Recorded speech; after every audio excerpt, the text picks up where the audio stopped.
first myth buster about medical writing is that it's a scam. I hear this all the time, that medical writing is just a scam. This is like some online scam, and I'm like a Nigerian prince or something.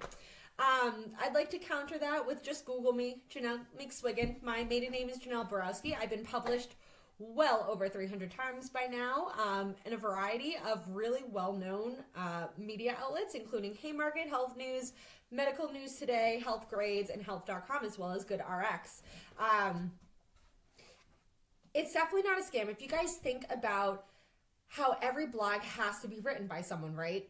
There's an actual writer on the end of that. That's a medical writer. And a lot of them are nurses, healthcare workers, and registered dietitians. But we're not only writing blogs. We're working in clinical trials to create the documents for new medications, treatments. We're creating marketing campaigns for hospitals, smaller doctors, med spas, including newsletters, as well as billboards and any other types of social media campaigns. So we're really multifaceted. We can also write books as well as ghostwrite for people. So we provide a lot of services, and we're also a worldwide industry. If you think about all the different ways that we can provide writing to different people, you start to realize it's not a scam. I just invite you to Google, say, diabetes, and then click on Medical News Today, Health Grades, or any of the other top industry players that pop up, and then just check out the name that wrote them, and you'll figure out that that's an employed, paid medical writer. And they'll pay you more if you have a clinical degree or background. A lot of the time they are written by nurses. So that's the first myth that we'll bust today. The second myth is that because you haven't quit the bedside entirely, you aren't successful. I think that there's a lot of gatekeeping in nursing, and that there's a lot of thinking in black and white. So success means different things to different people. To me, it means that I'm happy with what I'm doing, and that I'm making great money, and that my mental health is soaring in ways that it never has. So I still keep one foot in the clinical world, and I've actually had clients request nurses that are still working clinically, because we're continuously learning at the bedside, and we're actually field experts right now. So if you leave the bedside, and once again, that's a very individual choice, and I implore you to do whatever is best for you, your family, and your financial decision, as well as the decision of your business. If you leave the bedside, you do risk closing off some of these jobs. Then again, you have the benefit of having more time to take on other jobs. So see how it's not black and white? You really have to do the pros and cons of each. So I've decided to stay on and off in a reduced capacity, because that's what works for me.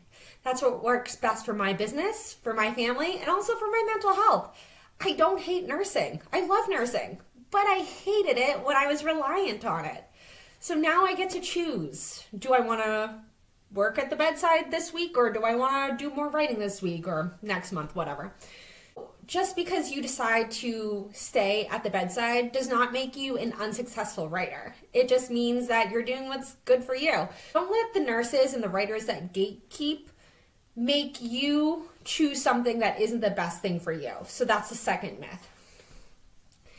The third myth today is that you're a nurse, not a writer, or you're a writer, not a nurse. When we become writers, it doesn't mean that we're giving up our nursing license. I still have an active nursing license in my state, and even if I wasn't practicing clinically in any way and touching patients, I would still keep my nursing license. There are plenty of nursing managers, nurse educators that have the credentials next to their name and they don't touch a patient. And they're not called fake nurses or people that aren't nurses. So I think we really have to dispel this concept that nursing is just for people that work in hospitals or healthcare facilities or people that are administering medication, because it's not according to the scope of the ANA. It's anyone that is helping to facilitate or advocate for the health of humanity. So I think it's really important to explore that concept and know that, again, it's not black and white. You're not a writer or a nurse, you're a nurse writer. And that It's not one or the other. You can do both at the same time. And you can also be a nurse writer that's still a nurse. It's just a different facet of nursing. I didn't leave the profession. I'm just helping my peers that are at the bedside in a different way.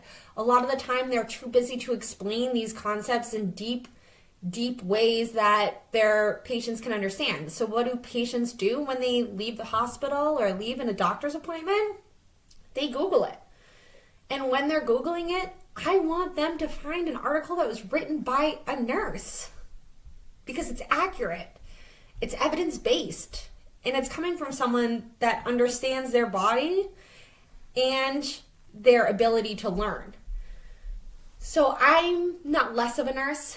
I'm not a nurse. I'm supplementing the nurses at the bedside with my particular specialty of nursing, which is nurse medical writing. The next misconception that I hear all the time about nurse medical writing is that there isn't any work out there. This is a big one. So the market for nurse writing is huge. When I am working clinically, I can only be in one place at one time, and it's geographically close to me. Even when you're travel nursing, you can only work in one hospital really, and it's wherever you travel to. As a nurse medical writer, I'm remote. There is no geographical border. I can work anywhere. And there's different time zones. I have clients in Singapore. I have clients in Australia. I have clients in Germany. I have clients all over. My background isn't just in one area. So once you open up that geographical border, you can get clients anywhere. And then I don't have to write about what I practice at the bedside, which is different from nursing, right? Because when you niche yourself down, you're usually pigeonholed to that niche, and it's really hard for you to move from one area to the other. Not always, but a lot of the time it is. With medical writing, I don't have to write about what I practice. I can write about anything. So not only am I not limited to my location, I'm not limited to my niche at the bedside. So huge market right there. And then you also have to think that the internet is constantly expanding. People are making websites all the time. New drugs are being created constantly. New treatments, they always need writers to help draft the clinical documents to get approved by the FDA, to write new blogs for new physicians or hospitals, to create social media campaigns for new apps to help with period tracking or psychiatric content. As the internet becomes more and more popular and people are searching for more and more things, your market is getting broader and you have more clients right there. It's actually wild because being a nurse writer is so lucrative. You can look anywhere and you can find a client.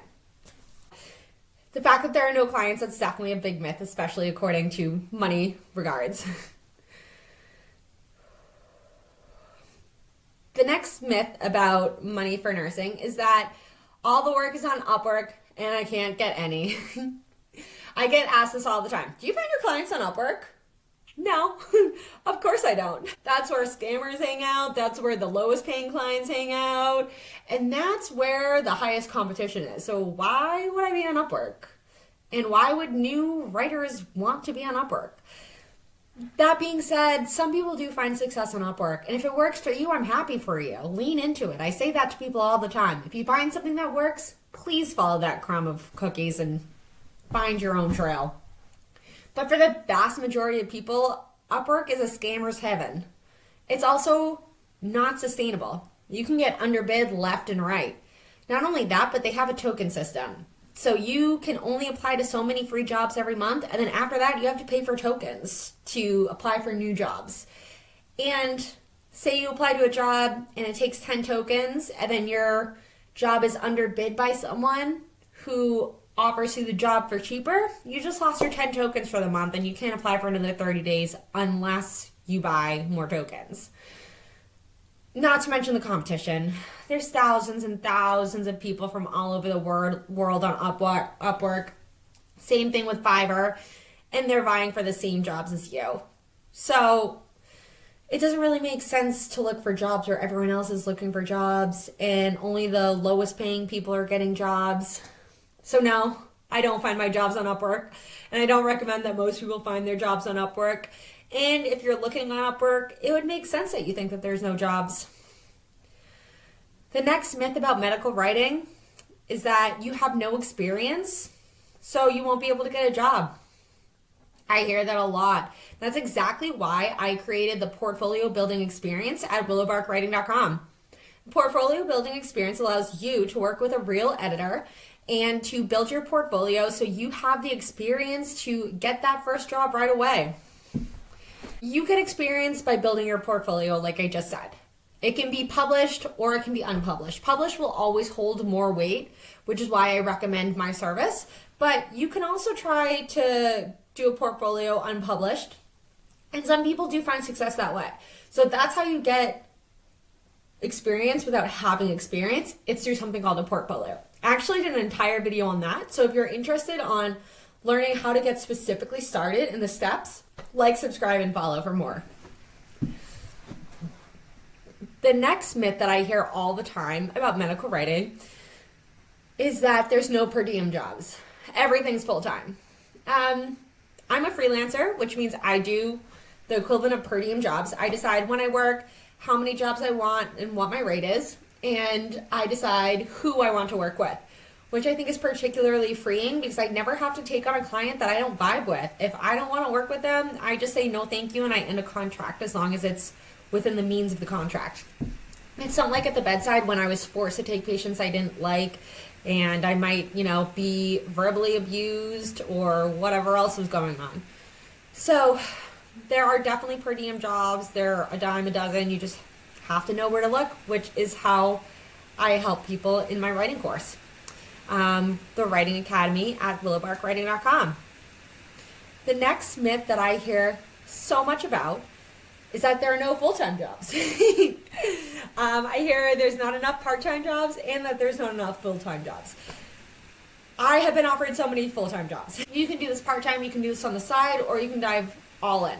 When you dive all in, you can do full-time for one company, or you can Mod Podge different per diems to make your own schedule. Or you can just do one per diem and that's it and keep your clinical job. It's really whatever you want to do here, which I think is super valuable for people that aren't quite sure and just know that they're burnt out and want to change.